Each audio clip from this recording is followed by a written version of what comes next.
A part of all I earn is mine to keep.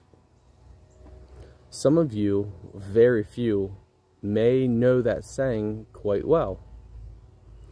The saying is from a book called The Richest Man in Babylon. And what I'm about to tell you, some people will be ready to hear, and some people will not be ready to hear.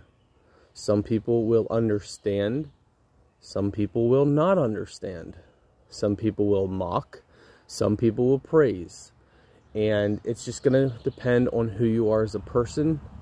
But I ask you, as you watch this video, to open your mind, to change your future, to not be set in the ways of your own thinking, and to just listen with an open heart and open mind. So, a lot of people will say, well, all the income, and this is kind of from the Richest Man in Babylon book, and also kind of a mixture of just different books and knowledge that I've picked up over the years. But a lot of people will say, well, all the money I make is mine. And that's actually not true. You see, you make an income, we make an income, and then we must use that income to pay bills, to buy things. So it's not our money. So as we're working, let's say you make $1,000 a month. Well, you're not keeping that $1,000. So you're paying your electric bill, you're paying a gas bill if you have gas, you're paying, if you're like me and my wife, water, sewer, trash, every other bill that they like to throw on there. You're paying these bills. So your money is not really your money. You know, as I make that income, it comes to me and just leaves.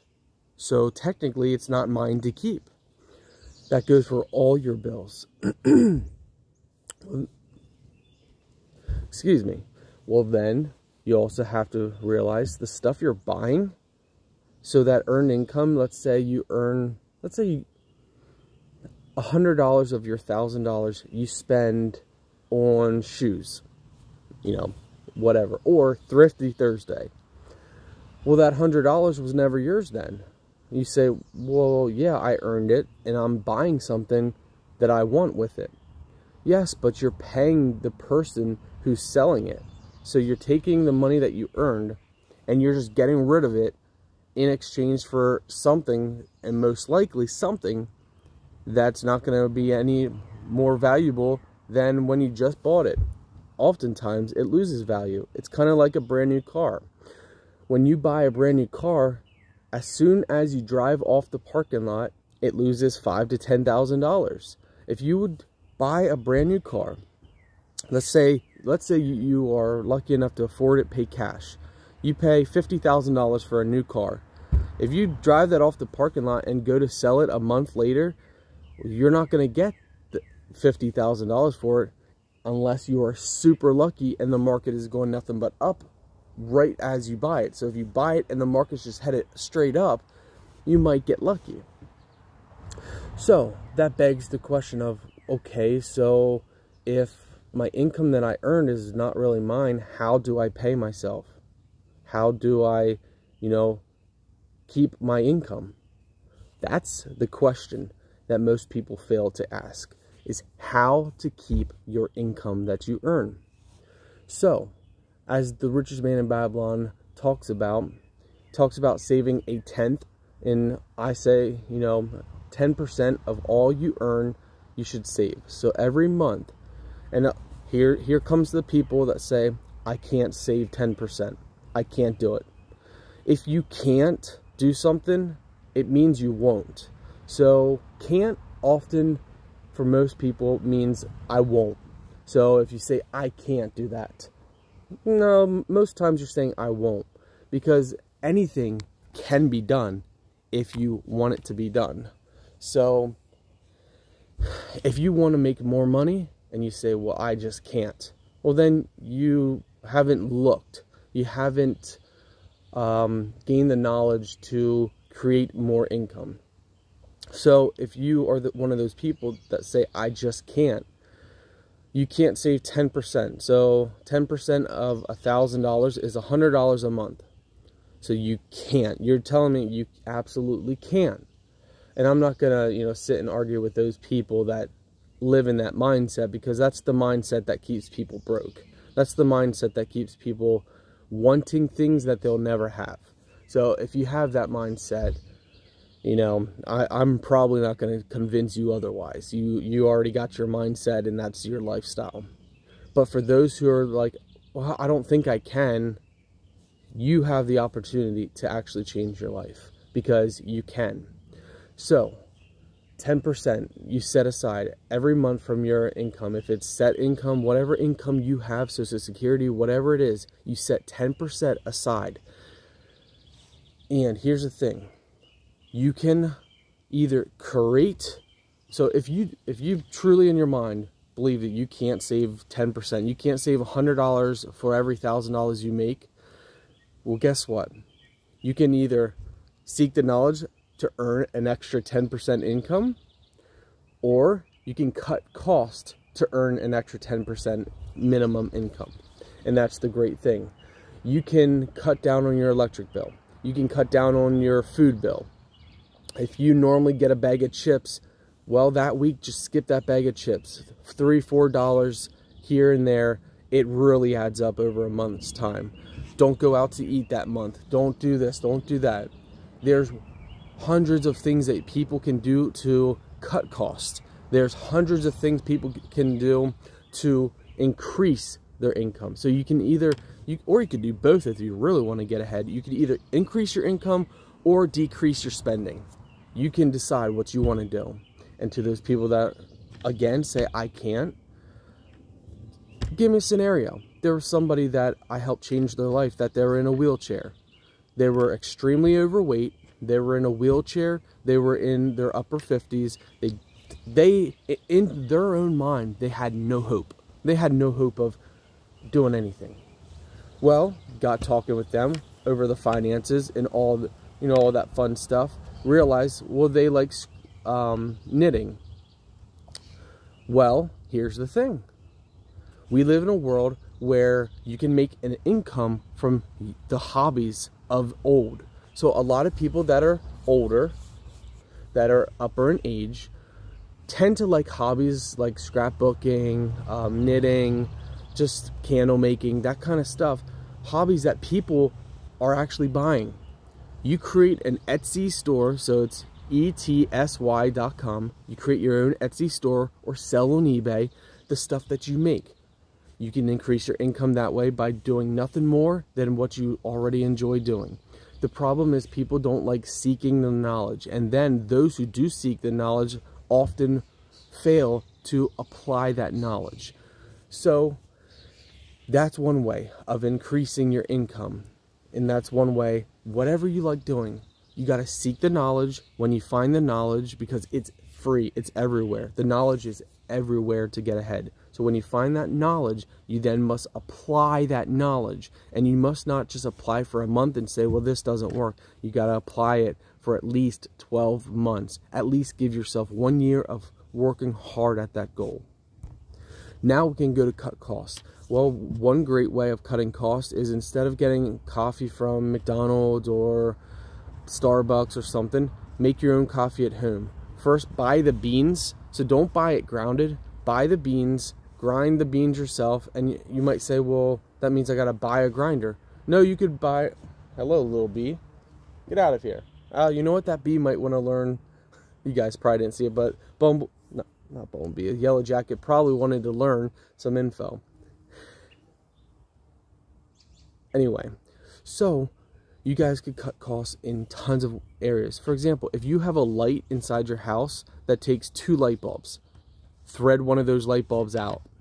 That's what my wife and I did. And then when you have company over, thread back all those light bulbs back in. You might think, well, that's just petty. Yeah, it is petty. But saying you can't do something is just saying you won't do something. You can do all things, especially with Christ who gives you strength.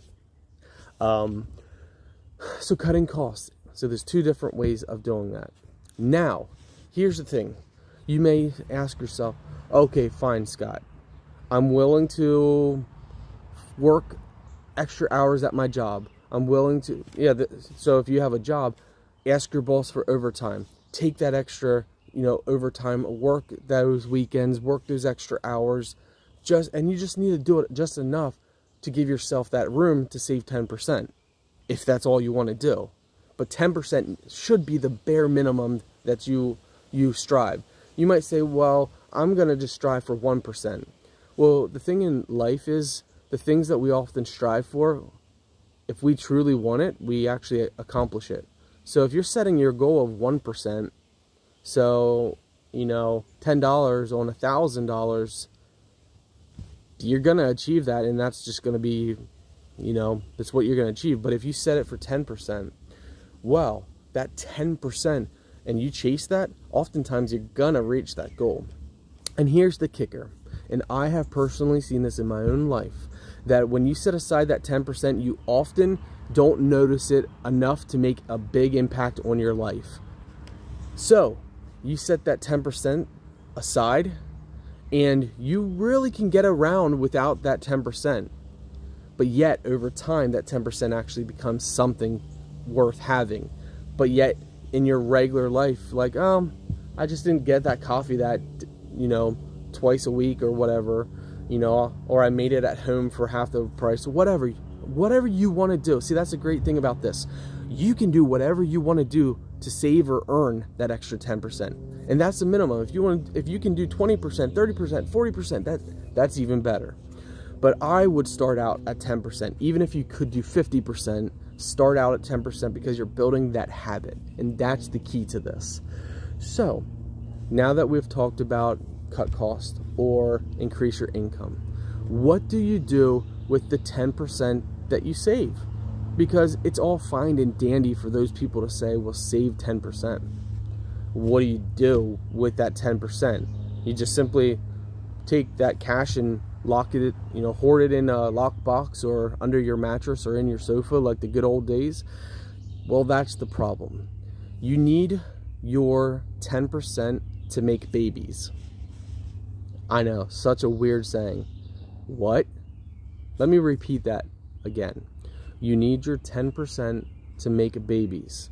So that 10% earned income needs to create children. So then their children can make babies, and those babies can make more children over time. It's the compounding effect, just said in a different term than most have probably ever heard. Now, you may ask yourself, okay, what does that mean? Well, there's many ways of turning your 10% and making babies. And many will tell you different paths. You have the path of real estate. You have the path of loaning money to a friend. I think, and this is my personal opinion, right now in the world we live in, there's HSYs or HYSs out there, which is high yield savings accounts or dividend stock investing. These are the two that I personally like better because, lower risk and also less headache.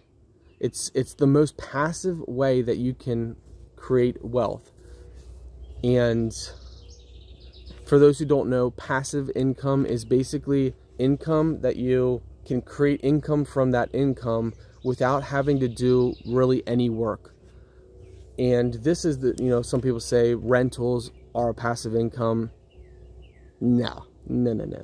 If anybody has ever owned rentals, you will realize that rental income is not passive. Yes, you get paid monthly from the tenants, but the problem comes with when there's maintenance, when there's tenant problems, when there's things like COVID hitting and people can't afford their bills and they don't pay the rent, and you as a landlord have to give them a certain amount of time period, and then after that time period's up, then you have to ask them to leave. If they don't leave, you got to take them to court, and that can draw out for months and months, sometimes years. You really want to having someone living in your property and you're not paid for months and months while they're trashing it up, what, you're gonna sue them? Sue somebody who has no money? Good luck getting anything from that other than more bills for the lawyer fees. So that's a headache that, yes, here's the thing. Rental income creates some of the most wealthy people in the world, having rentals, if it's commercial or if it's private. The problem is the headache. I don't really want to deal with the headache of that.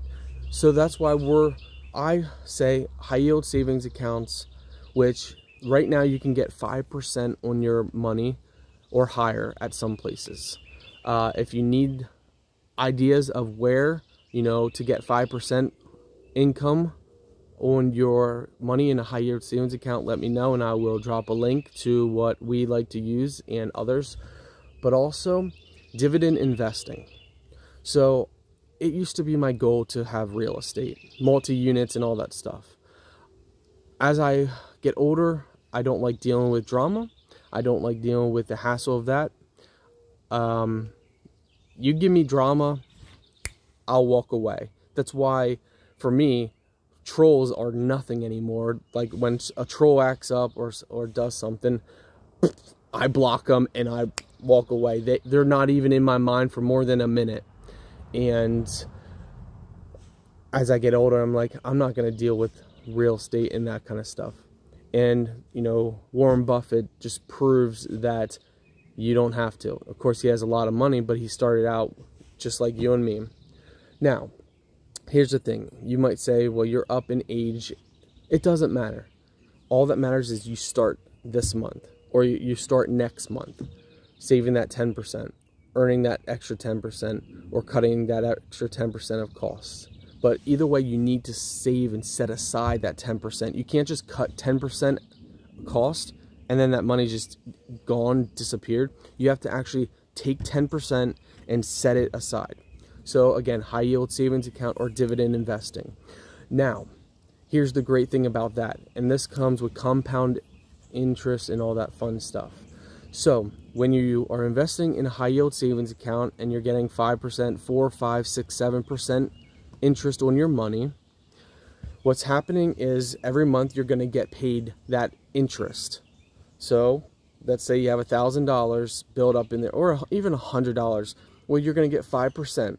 That 5% is your babies, is the children of the $100. So you put $100 in there from your 10%. That's your 10% that you earned, you saved, whatever. That is going to give you that 5% from the $100. That's your children, okay? So now you have that $100 plus the 5% interest that you earned. So that's the children. Well, now the next month you have the $100 plus the 5% from the last month, and now you're getting another 5%. The children's are making children's and making children's. So all that money's just in there creating babies. Now, at $100, it's not much. Trust me, I know. That $100 at 5%, what are you even talking about, Scott? The thing that comes down to is we as humans think, well, that's nothing. What, am I going to get a couple dollars here, there, pennies? What is this? You save your 10% every month and you put it in there. After 12 months, 1 year, if you make $1,000 a month and you're putting $100, you have $1,200 in there. But every month that you've had that money in there is creating interest. That interest is the babies. The babies are then creating babies because that money's what the babies make is putting back in there, and it just keeps snowballing over years and years and years. So even if you're 60 years old, even if you're 70 years old, after 10 years, after 5 years, that's creating babies and it's just working with you. So that's a high yield savings account. And right now, high yield savings accounts are a good thing to be in because a lot of times, unless you're in a more risky dividend stock, you're not going to get the 5% from dividend. Most dividend stocks, you'll get around 2 to 8% interest, which is dividends. But I like to do both. So I like to have high yield savings and also dividend stocks. It's actually my goal to have enough dividend stocks that I'm paid every day. dividends. So for a high yield savings account, you're most likely going to be paid once a month, that 5% or whatever percentage you have. With dividend stocks, you're normally paid, depends on the stock that you're in, you're paid very rarely monthly, sometimes monthly from that dividend, but a lot of times every quarter, or sometimes even every 6 months or once a year, you're paid that percentage. It's my goal to have hundreds of stocks that pay dividends, and I do. I have over 230 stocks. And it's my goal that I'm in so many stocks that pay dividends at such different times that it equals that I'm paid pretty much every day. And I'm happy to say, with having 200 plus stocks, I'm paid dividends about every 4 days. I'm paid dividends. So my initial 10% plus is now earning babies, making babies every couple days. Now, because I'm young and I've only started doing this a couple years ago, my babies are not strong. Let's put it that way. So I'm only getting pennies every couple days to sometimes a couple dollars every couple days. So in a month's time, it's not much money. But that's where people get tricked up in their own head.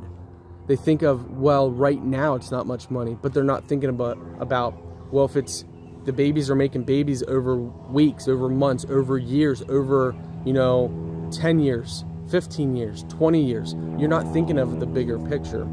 So that's what I'm thinking about. So even though some days I'll make a penny, 2 pennies, 10 cents, 25 cents, $1, well, I'm thinking about that dollar that I made on dividends. So that dollar that is all from dividends, that dollar reinvested back into a dividend stock is then going to create babies. And it might be a fraction of a cent from that dollar. Well, that fraction of a cent is going to add up over time, and that's going to make babies. So you're going to have the original parent making all these children down through the years. And that's what people fail to understand. Everybody wants the now, the now, the now. Now, here's the thing. You got to follow on that. You can't think of now, you got to think of later. Well, you actually kind of got to think of both. You got to think of the now and the later. So this was just a quick, well, not really quick, but just a little rundown. And here's the thing. Here's what I want people to understand. You don't need college degree to know this stuff. You don't have to be wealthy. Okay? You don't have to be wealthy. You just take 10% of whatever you earn, like we talked about, or you earn a little bit of more money. And again, you don't have to earn a lot more money. So let's say you are that person that you just say you can't, even though you technically won't. But let's just say you're that person that you can't. All you have to do is find a way to earn that extra $100. In 30 days, earn an extra $100. Cut back your spending by $100 and take that $100 and set it aside to work for you. Again, I say high yield savings account or dividend stocks or both. Other people will say save up cash. Once you have 20% down, or once you have enough money down, go take out a loan, buy real estate. That's great. If you want the headaches and you want to deal with that hassle, that's great. Not me. I mean, real estate would be great. My grandparents on both sides had real estate, and that's helped them a lot.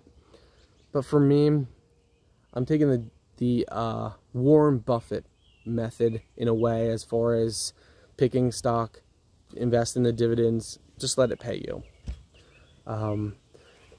So as the sun is shining on us, giving us the approval, I hope some people actually listen to this and not say, well, I'm too old, I'm too disabled, I can't do it.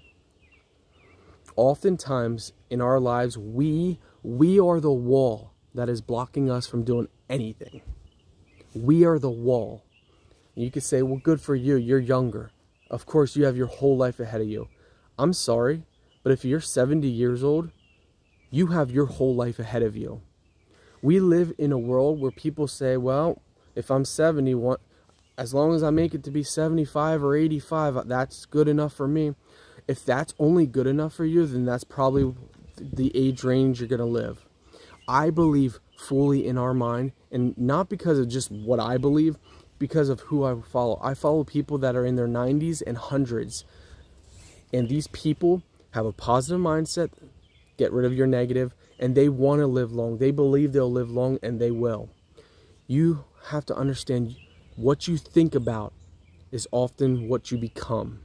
If you think you're going to die at a certain age, you probably will. That's a good chance. If you say, no, I will not pass away at 75 or 75, that's not old. That is young. The amount of people that have accomplished big things in life after the age 60, it's incredible. It is incredible. So my friends, you know, don't limit yourself. Don't put yourself in a box, and do not let someone else put you in a box. If you are a troll, if you are a supporter of us, of me, of my mother, it doesn't matter. I want you all to understand. Don't limit yourself. You can become whatever you choose to become. Whatever you want in life, you can become it. You can change your life. You can do whatever you want. You know, the people that say they can't, sadly, over their lifetime, they either convinced themselves that they can't, or they believed the lie that somebody else said. If you say, well, I could never start a YouTube channel, then either you convince yourself that you can never do it, or you're believing a lie that somebody else said. If you say, well, I can't change, I can't lose weight, I can't save money, I can't, what you believe about yourself is what is true about yourself. If you believe that you can't, then you can't. But if you make the choice, and it's not easy, trust me, it's not easy to be consistent. But if you make the choice today, to believe that you can save 10%, you can cut costs, you can earn an extra income. My friends, we live in an age where the knowledge is free. It's everywhere. You can change your life. And I don't know why I'm wearing a sweatshirt when I think it's like 70 degrees and the sun is shining. My friends, what we think about is often what we believe, and what we believe is often what is true. So when you start changing what you think about, you change everything. If you have any questions, leave a comment. If you, whatever, just leave a comment. This channel, you're going to see stuff from my mother, from her perspective. This channel, you're going to see stuff from my perspective. This channel, you're going to see stuff from our perspective. Never count somebody out just because they're younger than you. Never count somebody out just because they're older than you. Only count out the naysayers, the negativity. Don't make room in your life for that. Don't let negative thoughts enter your mind. If you have health problems, don't say, well, this is just the way it's going to be until I pass away. Don't do that. Seek the knowledge to change your life. Don't limit yourself. Don't even let a doctor say, well, this is the way it's going to be, and that's the way you're going to be the rest of your life. Don't let other people limit you. Our mind is an amazing thing. We can do all things, especially with Christ who gives us strength. See you guys on the next one.